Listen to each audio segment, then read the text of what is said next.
Thanks to 2 subscribers, I've got another great idea on how to make a do-it-yourself marker buoy or float, and that's what we're going to get into right now. And it's dirt cheap. In my earlier video, I talked about making a do-it-yourself marker buoy or float with a piece of pool noodle, a weight, and some rope. Well, Runar Baskin and Robert Dunn wrote in and said, hey, we got an even cheaper and better way to do that. And I'm combining both of their ideas into one for this inexpensive video. And I'm taking a break out from tying flies for my trout trip that's coming up in October to bring this to you. So anyway, the idea is you just get a plastic bottle, either a 16 ounce or if you really want a big one, this is a big juice thing that my wife drinks out of. Get some paint, and this is a $3 paint sample that I got from Lowe's, and you can get any color you want, and they'll mix it up for you right there. Then we're going to pour the paint into these bottles, shake it up to coat the inside, and then that will be our marker float. But there's a trick coming up in terms of how you need to attach the top to your rope or your mono, and let's get into that next. First, let's go ahead and fill these things up with some paint and get going. Whoa, this paint looks pretty good. Looks like a pretty good match to my orange. Now the challenge is how to get it into the bottles without getting it all over everything. Well, I got some of these cheap funnels from Harbor Freight, and so I'm going to use that to pour some of this in. Now this is water-soluble paint, so you can thin it if you want. We'll get that in there, and then we'll do this other one too. Ah, got it all over my finger. Let me go wipe that off. Once you get it off your fingers, go ahead and put the bottle cap back on.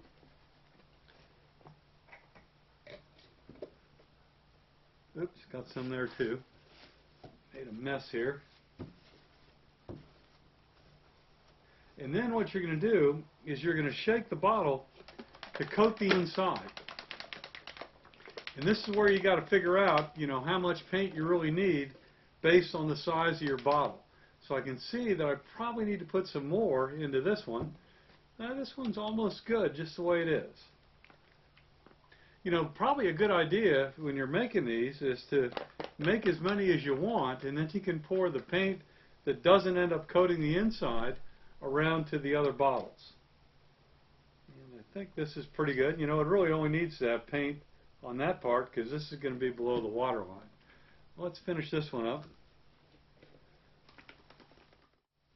Okay, now that I have the paint in these, what I'm going to do is just let them sit with the top open, and that'll then dry out, and then we'll move on to the second step, which is that critical step on how to attach the mono or the rope, and I've got a preference to the bottle top to make this thing work. Well, we'll wait a couple hours, come back and finish up. Now that the paint has dried inside these bottles, look at that, isn't that pretty? You'll be able to see that.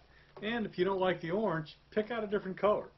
So now you have a choice of how are you going to attach the weight to the bottle. And there's really 2 choices. You can use monofilament or you can use poly rope. And my perspective is that which you choose depends on how much you need to reach your standard depth. Here inshore, where I'm typically in, maybe 5 at most 10 feet of water, I'm going to use poly rope because it's just easier to handle. It's not going to get tangled up. But if you have to go deeper, then I'd recommend you get some 50-pound test mono and use that. Now here's the trick. You've got to hook this up to the bottle without allowing water to penetrate in. And so the first thing we're going to look at is how to hook up the poly rope. And what I do is I drill a hole in the bottle cap. We're going to use it on this one. Tied a knot up here at the top, burned it off to keep it from unraveling, and now that's going to hold it. But I don't want water to penetrate in here. So what I've got to do is take some of this malleable epoxy, and I'm going to cut off a chunk of this, and I'm going to fill this bottle cap with it, and then I'm going to screw it on. That way the epoxy is going to seal up this little hole as well as seal this top to the bottle.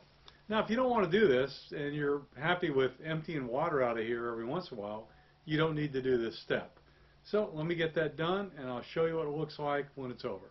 Then we'll move on to mono, which is a different challenge. Okay, I've got this all mixed up.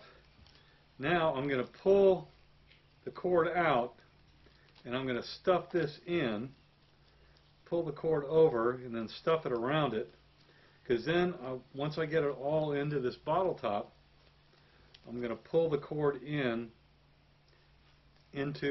the epoxy.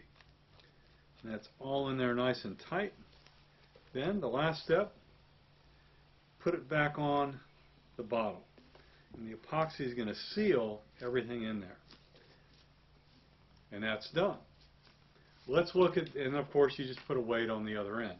Now let's look at the challenge with mono. So why wouldn't I do the exact same thing with mono on this small float with a smaller hole through the top?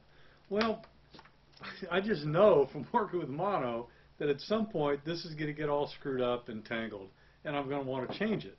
And so I'm going to want to be able to take this off and reuse this bottle, because you only want to buy so many paint samples from Lowe's. So what my approach is that I'm only going to tie the mono around the lip right here.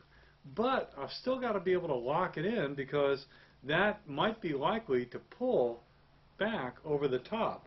So I'm going to use a little bit of this super glue, put a couple dots of that around after I tie this on as tight as I can, let that dry, and then screw the top back on so the top is not caught in the super glue. Well, it's up to you to figure out what knot you want to use. The only knot I really learned how to tie well in Boy Scouts was the 2 half hitches. So that's what I'm using, this 50-pound test, so I can honk down on it pretty good. I'm not going to be able to break that. Now I'll trim this off, and I'll put the super glue on the knot itself, because I don't want the knot to come loose.